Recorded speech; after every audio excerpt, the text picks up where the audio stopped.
In the 18th century, Swedish scientist Carl Linnaeus started the system of classifying animals, grouping them by common, observable physical traits. Then, in the late 20th century, scientists started looking at common DNA. This led to some clarification in a still hugely confusing family of fish, Salmonidae. Salmonidae became a distinct family of fin fish about 100 million years ago, and some early form of salmon lived at the time of dinosaurs. The Salmonidae Eosalmo driftwooddensis has only been seen as fossilized bones discovered in a lake bed in British Columbia. It is about 50 million years old and seems to have lived primarily in Canadian lakes, though fossils indicate a range from the Yukon to Mexico. Prehistoric salmon fossils, more than 60 million years old, have been found off the coast of Morocco, including jawbones up to 8 inches long with sharp teeth. Up until about 20 million years ago, fish such as salmon and cod could swim in a northern sea above the continents into either the Atlantic or Pacific Oceans. That is why such families exist in both oceans. Then, the sea froze over and the two oceans were separated. The fish in each ocean evolved differently to suit the characteristics of their sea, resulting in Salmo in the Atlantic and Oncorhynchus in the Pacific. An early and spectacular species that may predate Oncorhynchus is the saber-toothed salmon.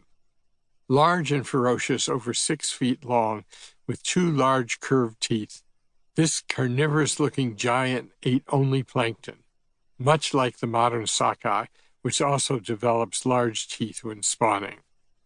The earliest species of the genus that is not extinct is thought to be the masu, or cherry, followed by coho, then king, chum, sockeye, and finally pinks, which are the evolutionary newcomers. It is interesting that evolution's newest salmon spend so much less time in fresh water than the earlier species do. Salmon all belong to the Salmonidae family, but not all Salmonidae are salmon. There are 3 subfamilies of Salmonidae, which include whitefish and grayling. But only one subfamily, Salmonidae, has salmon. But not all Salmonidae are salmon either. The 3 principal genera of this subfamily are Salvelinus, Salmo, and Oncorhynchus. All 3 of these genera have trout.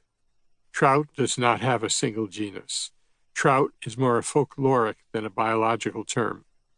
It cannot even be said that trout are freshwater and salmon are anadromous, because there are inland salmon and anadromous trout. Many, but not all, Salmonidae are anadromous, and not even all salmon are anadromous.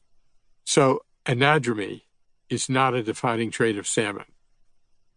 Anadromy is hard work and burns energy.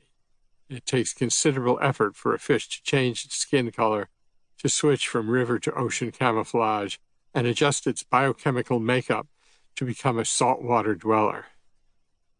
Anadromies seem to evolve as the oceans cooled and became richer in food, and so it is supposed that the salmon went to sea for this better food.